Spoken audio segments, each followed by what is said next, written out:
So the inverse function. The inverse function notation is the -1 exponent. What it does, inverse functions undo what functions do. Does go back to the original or Well, if we took both the two functions together, if f of x goes forward 10 spaces, inverse function would bring us back 10 spaces. So it cancels out each other. Well, it'd just be x. It'd just be the regular function x. And which that's going to be important because that's how we test if it's truly an inverse function. If we do the composition, then it equals x. So to find an inverse function,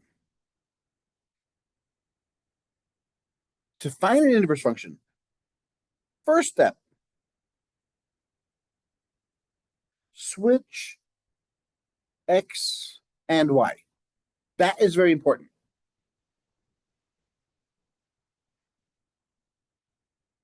And then solve for y.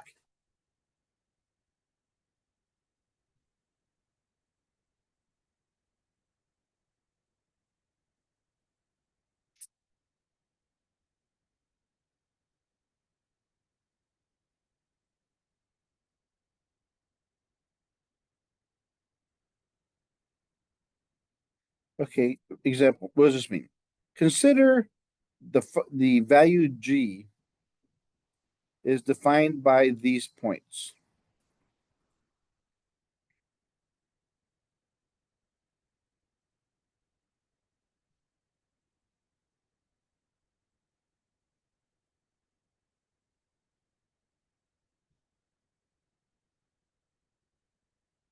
What would the points of the inverse look like?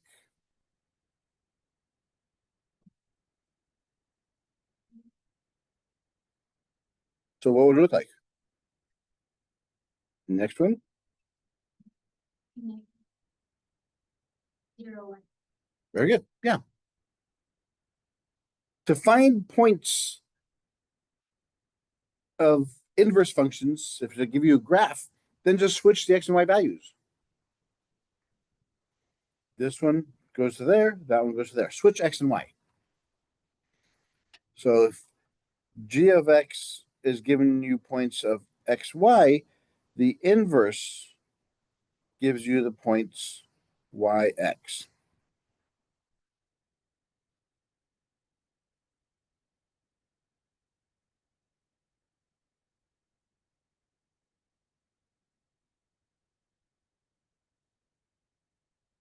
Example 2.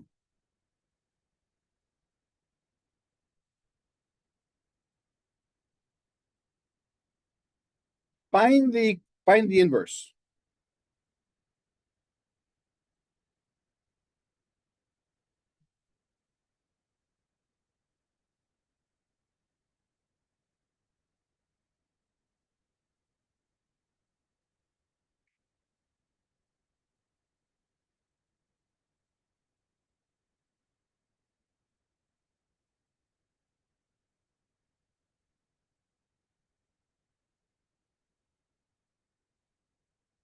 I should ask you first, does the inverse exist for every function? Which one's it? Which one? Okay, you answered it. Why not?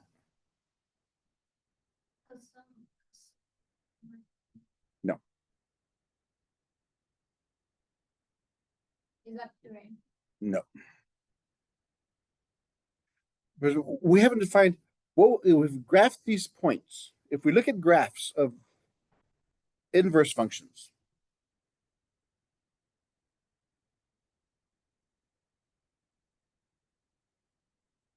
when you switch x and y to become y and x, you flip them across this line, y equals x.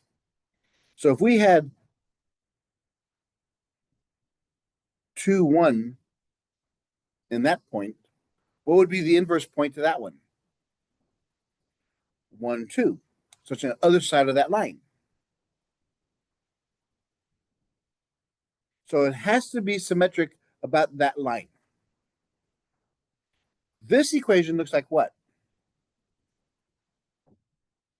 It's a quadratic.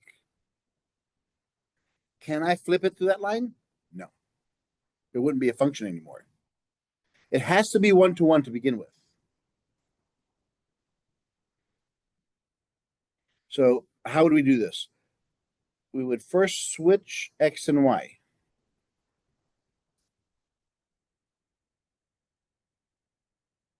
Now solve for Y. Can we solve for Y? No.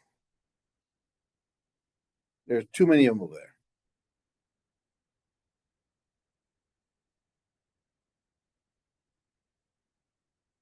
Wouldn't that mean that only linear function? Cubic functions. The cubic function. Oh, We could look at square roots, cube roots. There are a whole bunch of functions that exist.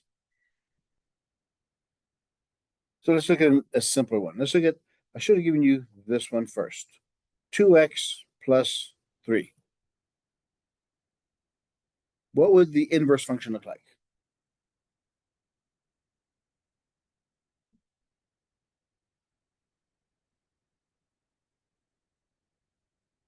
So first off, I would switch X and Y.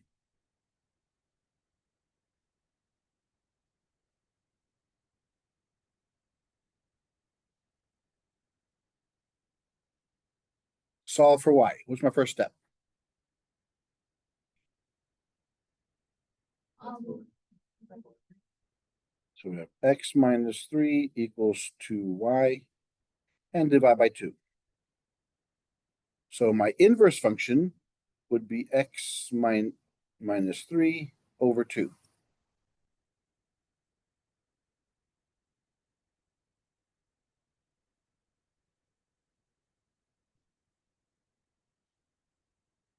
The reason this one would work and the other one wouldn't is because the functions have to be what's called one-to-one.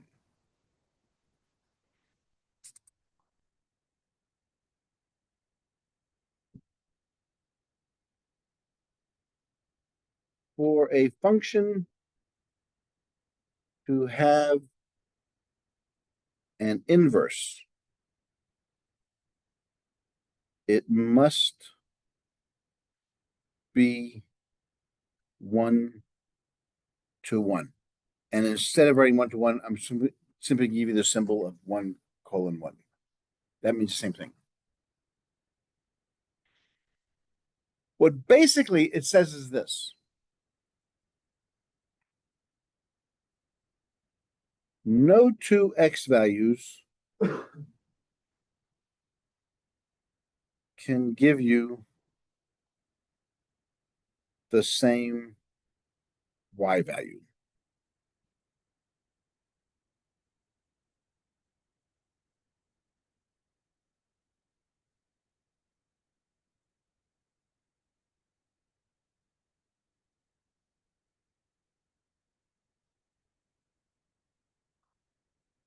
If I had two values, if A equals B, then F of A has to equal F of B. Has to be the same value. If A doesn't equal B,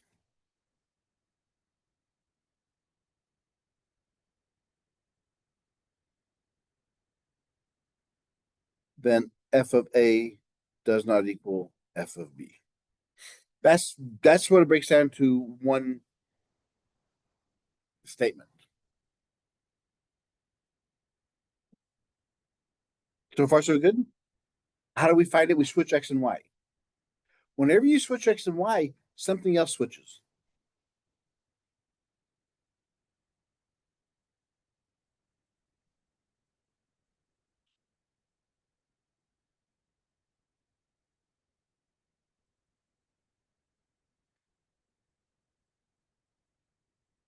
Let's look at the function square root of X.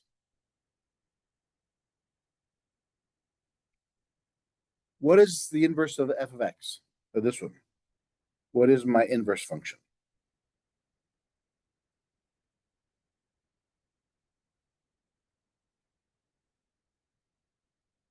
Let's equal square root of one. Yeah, so this is x equals square root of y. Solve for y, what do we do?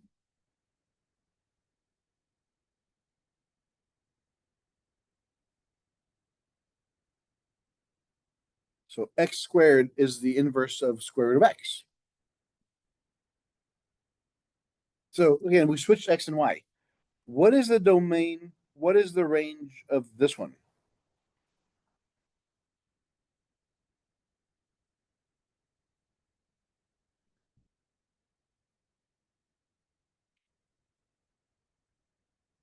Zero to infinity is, you can't put negatives inside a square root. And because of that, you can only have positive zero. What's the domain and range of this one?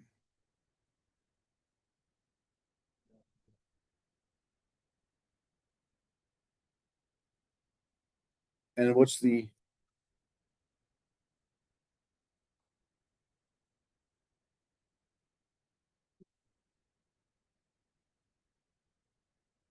because the graph of this one looks like this.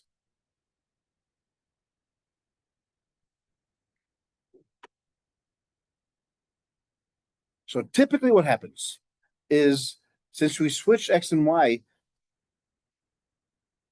the domains and ranges should switch as well. If everything's said and done correctly.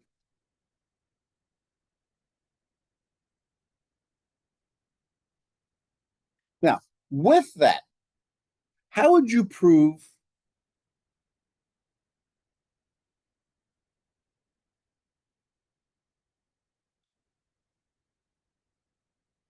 show that this function is 1-to-1? How would you prove that?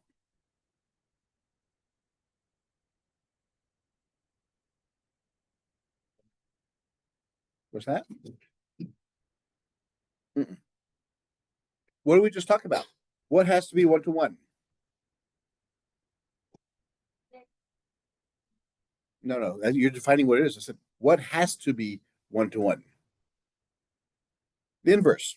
In order to have an inverse, the function has to be 1-to-1. So if I could find an inverse of this one, then it has to be 1-to-1. If the inverse exists, then f of x is 1-to-1. And we just did this one. We know it does exist. It's x plus 3/2. We know it does exist. So it is a 1-to-1 function. So we can't find the inverse function that the original function is already. 1-to-1, right? So if you can find this inverse function, then the original function is 1-to-1. And also it means that the inverse function is 1-to-1 as well.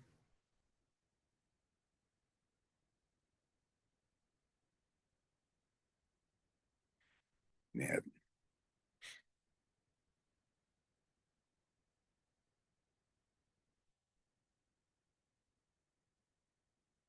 Prove f of x equals x squared is not 1-to-1.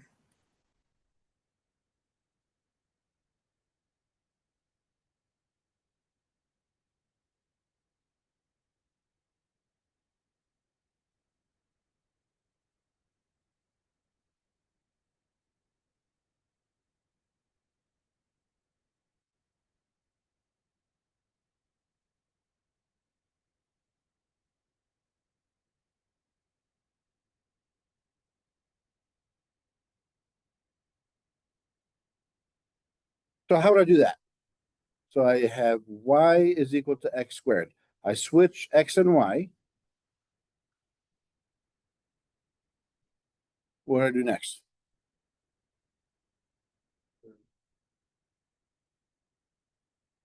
So what do I get?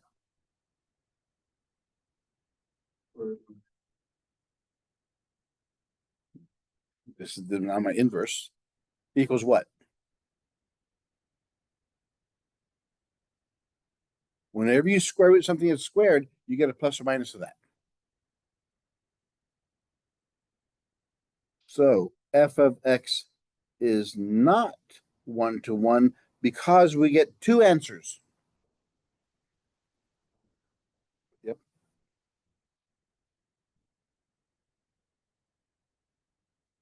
But if we restrict the value of x to only the positives, then it is 1-to-1.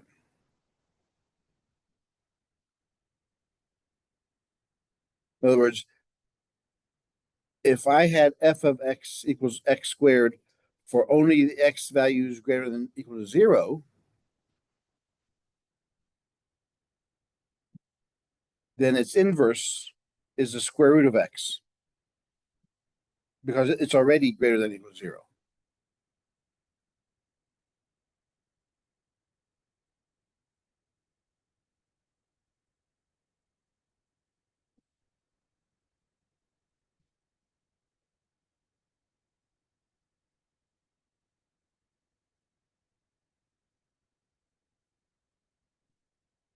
It's symmetric about this line right here. So if I can restrict the domain to make it fit a 1-to-1 function.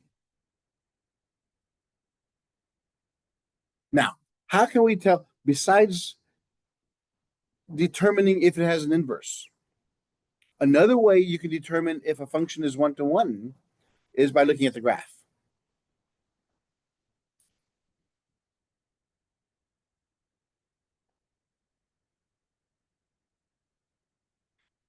The horizontal line test. Remember what the vertical line test did for us? What? If it was a function. If a vertical line crossed the graph more than once, it's not a function. So what do you think happens here? If a horizontal line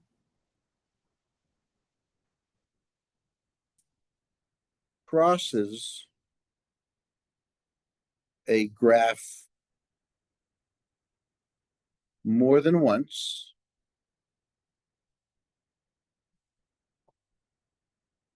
it is not 1-to-1.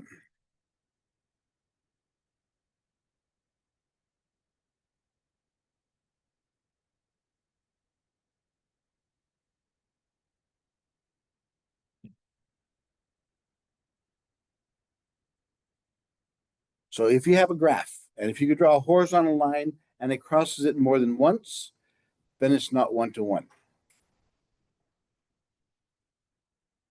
The vertical line tests for function. The horizontal line tests for 1-to-1.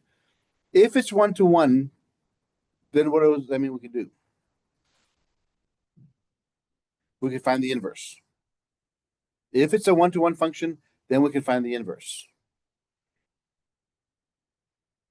If it's 1-to-1, then the inverse exists.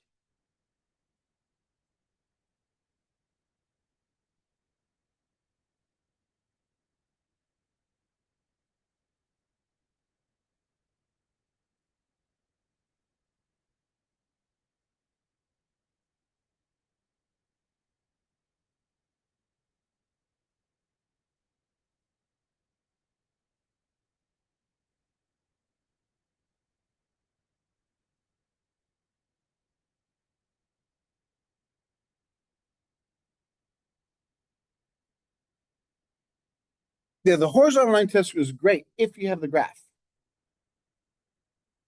What if we don't have the graph? What if we just have the function and somebody's claiming to be an inverse? Or get X value to graph it. or try We to- could, yes. Or we could do that. If this is given to us, then we could take this one and try to see if we get the same inverse. That's true. But yours is also, I can plot some points here and see if these points are just the opposite, the flip of them. There's an easier way. Both of those ways, I never thought about those, but they're great ideas. Why did we learn chapter 2, section 3, composite functions? Here's the test.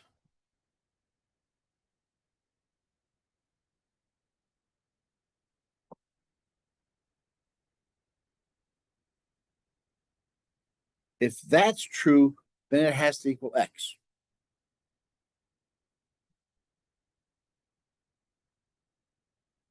And the other side.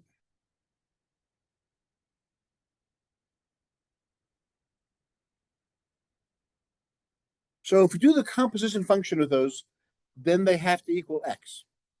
If they don't equal x, they're not inverses. Why is it x? Why is it a magic value x?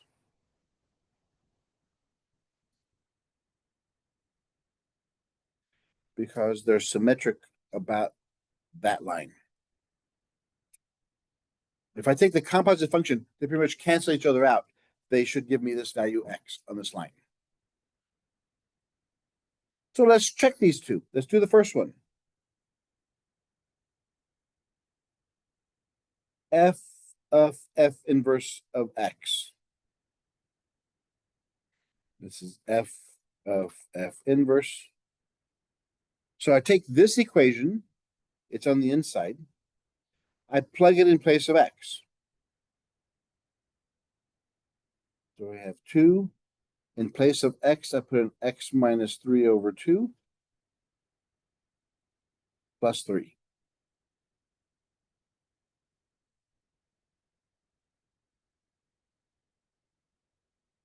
The 2's cancel, leaving us with x minus 3 plus 3. The 3's cancel, leaving me with x. So that one works. Do they all have to equal x? Yes. There may be instances where one side works, and the other side doesn't. Or you could check it, is that you made a mistake somewhere.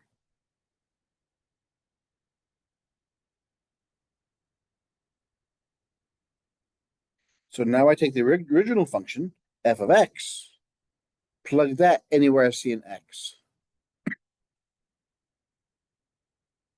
So this one's going to be 2x plus 3 minus 3 over 2. The 3's cancel, so I have 2x over 2, and it works.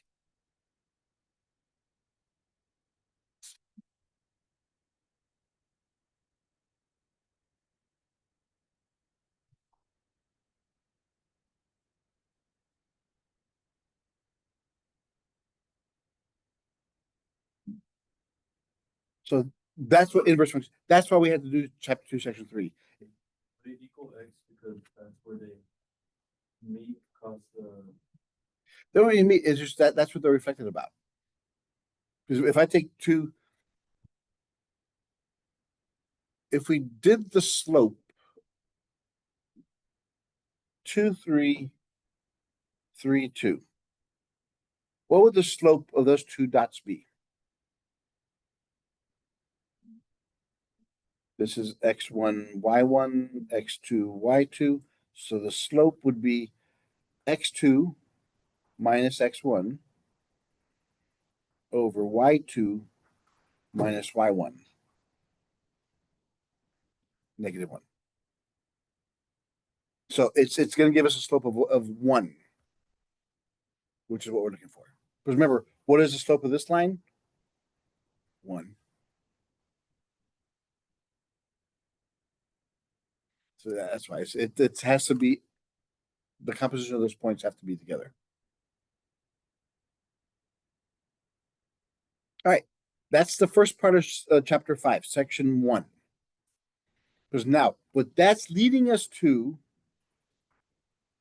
is now we're talking about the most famous composition pair, opposite pair, exponents and their graphs. So what we're going to get to in chapter 5 deals with exponential functions. What are exponential functions? Up until now, we've always had something like this, right? That's not an exponential function. It's a function that has an exponent. Now, we're going to look at what if the x is the variable? The exponent is the variable. This is what happens in nature, in the real world. Now, the inverse of these, logarithms.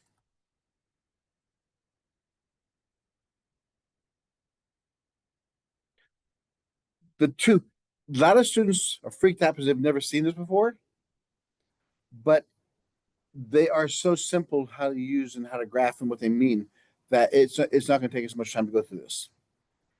We'll pretty much finish all of chapter 5 on Monday.